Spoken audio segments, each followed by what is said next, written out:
Let me tell you, this book, it does not hold back when it comes to big ideas. One of the most, I guess you could say, intriguing and maybe a little bit unnerving concepts is this idea of a cult mentality when you're building a business. Yeah, right away. That phrase is going to get people's attention. But before anyone starts thinking, robes and chanting and all that, let's break down what Bartlett actually means. Yeah, because I have to admit, I saw that phrase and I was a little like, whoa, hold on a second. Yeah, I think that's a natural reaction. I think he uses kind of provocative language on purpose. He really wants us to rethink, what we think about building a successful company, Yeah. especially, those early days when everything is on the line. So just to be clear, he's not saying you should, do anything shady or manipulative or anything like that. No, not at all. He's very clear about that. What he's interested in is the good stuff, Yeah. the positive side of what we might call, cult-like. Yeah. Like that intense passion, the really strong belief in your mission and, that feeling of belonging to something bigger than yourself. Okay, yeah, that makes more sense. Yeah. Because you see that kind of all-in dedication with a lot of successful startups, right? I mean, think about Apple or Google, even Tesla. They all started with just a handful of people who were totally obsessed with their vision. Exactly. And Bartlett's argument is that that kind of crazy dedication is actually super important in the beginning, when the company's just getting started. He calls it the cult phase of company growth. Basically, it's about creating an environment where everyone is completely on the same page. Everyone understands, what they're building and why it matters. So it's more than just, working hard. It's about truly believing in what you're doing and everyone being totally aligned on the mission. Exactly. And that level of shared belief is like rocket fuel. It drives innovation, it helps you get through the tough times, and it helps you attract the best people the ones who are as passionate about the vision as you are. Okay, I'm starting to get it. But how do you actually make that happen? Like, what are the pieces that you need to build this kind of cult-like company culture, as Bartlett calls it? Well, Bartlett breaks it down into 4 key ingredients. First, you got to have that strong sense of community and belonging. It's about building a culture where people feel like they're part of something, like they're part of a tribe or a family, people who understand them and support them. So it's not just about working together, it's about connecting on a deeper level. Exactly. And that leads right into the second ingredient. You need a shared mission that everyone is really genuinely excited about. And it can't be just about making money. It has to be something bigger than that, something with real meaning. Yeah, something that gives people a sense of purpose, a reason to jump out of bed in the morning. Yes, exactly. It's about tapping into that inner drive, that desire to be a part of something that matters. And that brings us to the third ingredient, the inspirational leader. Okay, now this is where things get interesting. Because we all know those leaders, the charismatic ones who can rally people around a cause. Right, think about Steve Jobs or Elon Musk. They have this almost like magnetic pull. They can inspire and motivate people like nobody's business. And Bartlett's point is that this type of leadership is essential if you want to create that cult-like culture. You need someone with a crystal clear vision who can communicate that vision in a way that really connects with people emotionally. So it's not just about being the boss, it's about being a visionary, someone who can paint a picture of the future and make people believe in it. Exactly. And the fourth ingredient, which might be the most controversial, is what Bartlett calls an us versus them mentality. Okay, now that's where I get a little nervous. Because that phrase definitely brings up some red flags. I hear you, but Bartlett is very clear that this isn't about being negative or putting down your competitors. It's about channeling that competitive spirit into something positive and productive. So it's more about having a shared challenge, a common enemy to overcome, like that feeling of we're all in this together and we're going to prove everyone wrong. Exactly. It's about that shared drive to do something amazing, something that nobody thought was possible. This is all making sense, but it sounds really difficult to pull off. Does Bartlett give any practical advice on how to actually build this kind of culture? Especially, focusing on the positive aspects. He does. He lays out 10 specific steps for building a strong company culture.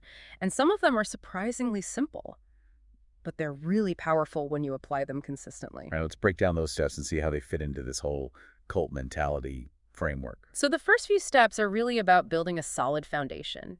He really emphasizes how important it is to define your core values. Those are like the guiding principles for everything you do, every decision, every action. So this isn't just, some feel-good words you throw up on the website. Oh, no, not at all. These values, they got to be like woven into the DNA of the company. They should be reflected in everything from how you hire people to performance reviews to how you treat customers, how you treat each other. You got to walk the walk, not just talk the talk, right? Exactly. And that takes us right to the next step, setting those clear expectations for behavior. What are the things that are absolutely non-negotiable? How do you treat colleagues, clients, partners? You need that clear code of conduct that really embodies those core values. So it's all about creating that culture of accountability and mutual respect. Absolutely.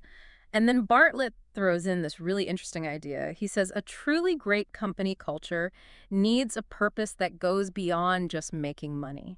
It needs to tap into something deeper, something that really resonates with people, on an emotional level. So it's like a higher calling. Kind of, yeah. It's about connecting with that part of us that wants to contribute to something bigger, to make a real difference in the world. I'm sensing a theme here. It seems like it's all about being really intentional, really deliberate about the kind of environment you're creating. You got it.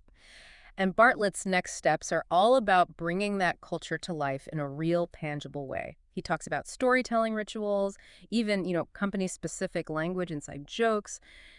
These are all ways to reinforce your culture, create that shared identity, and make it feel real, almost tangible. So it's not enough to just have a mission statement on a piece of paper. Yeah. You have to actively bring that mission to life through shared experiences, celebrations, even the way you talk to each other. Exactly. And this is where that whole cult idea comes back in. Bartlett actually suggests creating a sense of exclusivity, like you're part of something special, something that not everyone gets to be a part of. So it's like he's saying cultivate a little bit of that cult mystique, but in a healthy, ethical way. Exactly. And he's careful to balance that with the importance of celebrating achievements, encouraging genuine camaraderie, and making sure everyone feels valued and appreciated. So it's not about exclusivity at the expense of inclusivity. It's about creating that feeling of belonging, of being part of a tribe that's working towards something amazing. You nailed it. And his last couple of steps really highlight that balance. He talks about allowing employees to express themselves authentically and encouraging their individual strengths. So it's not about trying to create a bunch of clones. It's about fostering an environment where people feel comfortable and empowered to bring their unique talents and perspectives to the table. Exactly. And this ties into his final point. Emphasize what makes each individual unique and special, and at the same time celebrate the team as a whole. It's about what makes your company, your team, stand out.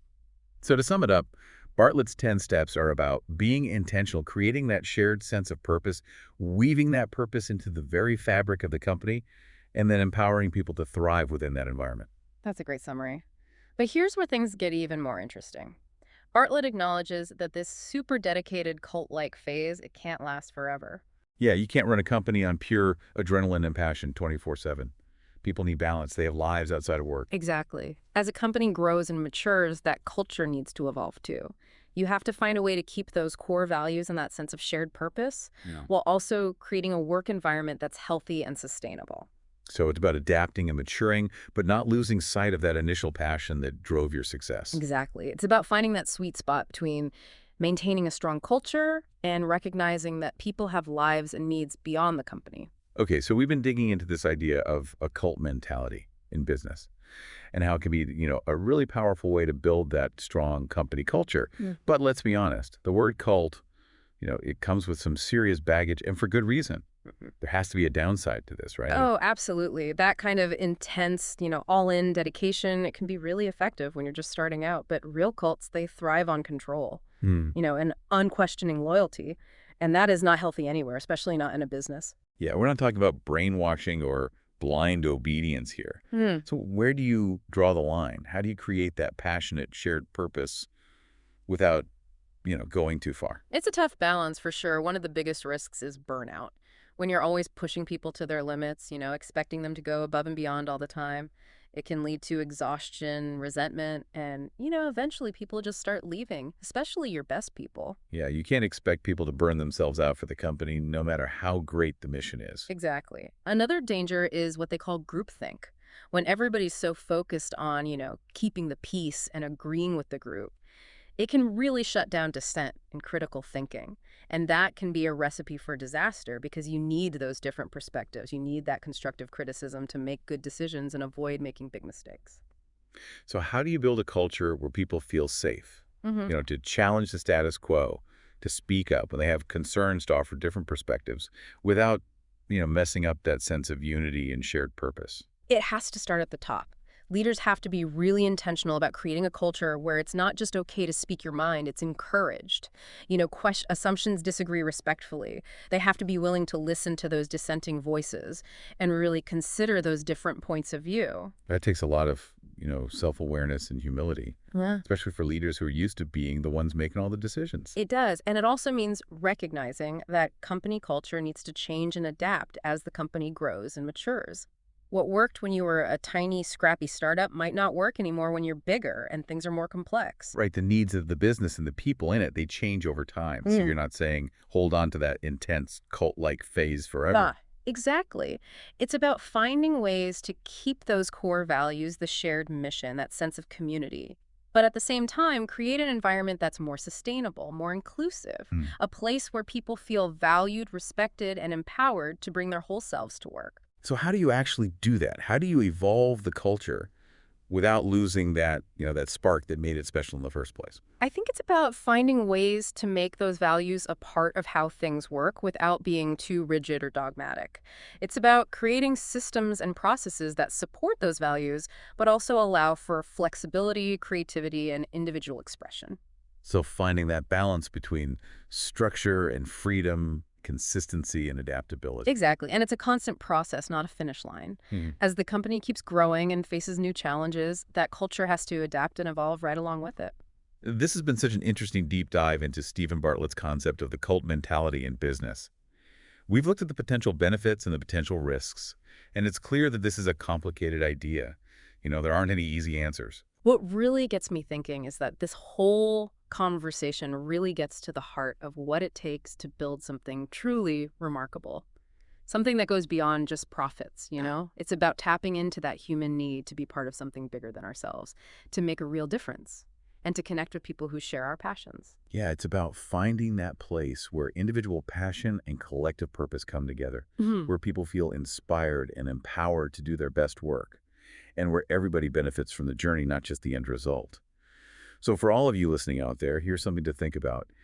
How can you cultivate those positive aspects of a cult mentality in your own work or your own life? Yeah.